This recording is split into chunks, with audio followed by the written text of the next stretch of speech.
Cataract classic రెటినాలకు world class treatment ఇప్పుడు మన బీరంగూడలో అమెరికన్ లేజర్ ఐ హాస్పిటల్స్.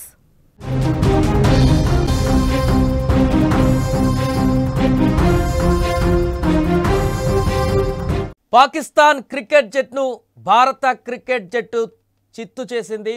మరొకసారి పాకిస్తాన్ పైన తన పూర్తి ఆధిపత్యాన్ని చెలాయించింది మహిళల క్రికెట్ జట్. టోర్నీ ఏదైనా, కప్ ఎలాంటిదైనా పాకిస్తాన్ పైన అన్ని రకాల ఎత్తులు పై ఎత్తులు భారత్వే అంటూ మరోసారి నిరూపించింది.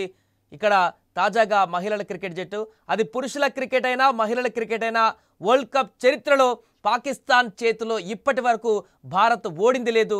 ఇప్పుడు కూడా అదే ఆనవాయితీ కొనసాగుతుంది. చిరకాల ప్రత్యర్థి పాకిస్తాన్ పైన మన భారత మహిళల జట్టు మరోసారి అద్భుత విజయాన్ని నమోదు చేసింది.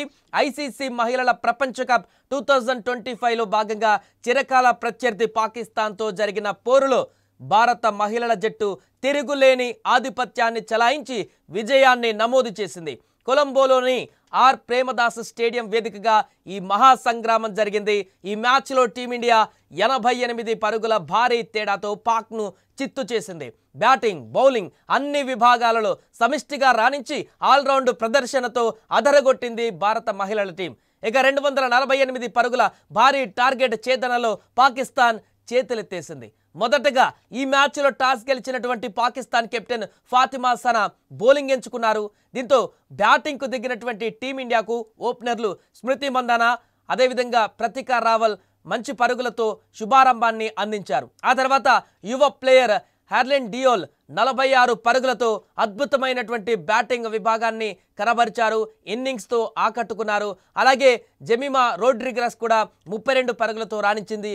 దీప్తి శర్మ 25 పరుగులు చేసింది.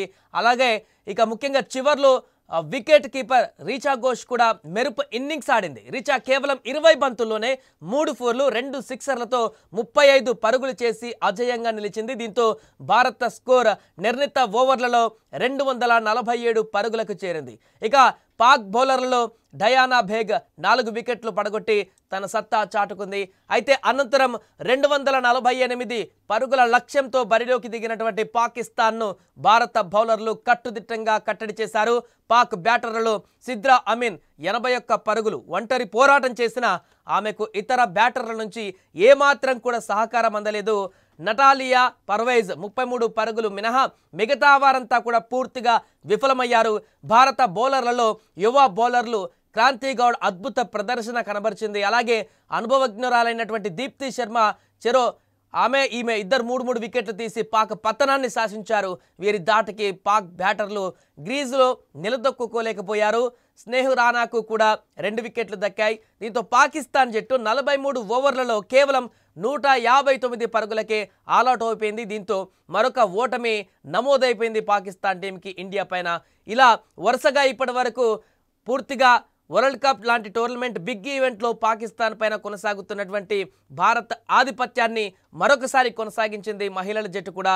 మొన్ననే ఆసియా కప్ గెలిచినటువంటి పురుషుల జట్టుకు పూర్తిగా వారి బాటలోనే నడుస్తూ టీమిండియా మరొకసారి తన యొక్క సత్తా చాటింది. పూర్తిగా పాకిస్తాన్ని చిత్తు చేసి వన్ సైడ్ గేమ్గా మార్చేసింది దీనిని. ఇక మిగతా గేమ్స్ కూడా ఈ రకంగానే పర్ఫామ్ చేసి ఈసారి మహిళల వరల్డ్ కప్ని కైవసం చేసుకునేటువంటి దిశగా మహిళల జట్టు అంతా కూడా కృత నిశ్చయంతో ఉన్నారు. చూడాలి వచ్చే మ్యాచ్లను కూడా భారత్ ఇలాంటి ప్రదర్శన చేస్తే, భారత మహిళల జట్టు ఇలాంటి ప్రదర్శన చేస్తే గతంలో మిస్ అయినటువంటి ప్రపంచ కప్ ఈసారి దక్కేటువంటి అవకాశం ఉందంటూ కూడా చాలామంది కామెంట్ చేస్తున్నారు. ఈ గెలుపు పట్ల మీరేమనుకుంటున్నారో కామెంట్ చేయండి.